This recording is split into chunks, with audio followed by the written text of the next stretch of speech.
Effectivement, l'art fait peur, et puis surtout quand il est intelligent, quand il n'est pas provocateur. Mais il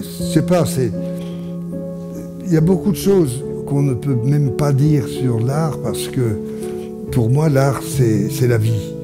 Mais c'est certainement pas une provocation.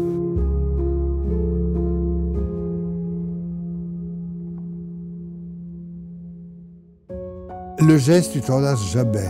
Ça te plaît, ça te prend dans le vent, c'est pas intellectuel du tout.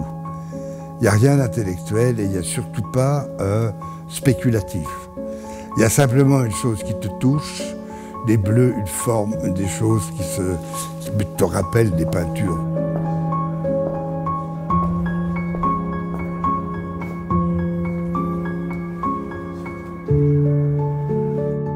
Ah mais là, le roi, c'est même plus de la peinture, c'est de la matière. Chez Eugène Leroy, c'est pas ça, c'est un espèce de géant devant ses questions. Je veux dire, moi j'aime la délicatesse, puis c'est même pas l'intention.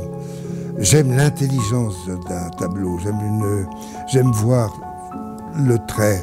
Ils ont la couleur qui est là, qui est leur trait à eux, et c'est sublime. C'est sublime. Absolument, comme dirait la Marguerite Duras.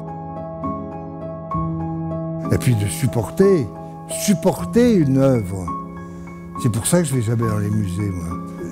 Tu sors ivre-mort de là-dedans, tellement t'as de choses. C'est difficile de vivre avec des tableaux, parce que ça t'absorbe. C'est pour ça que moi je ne les accroche jamais.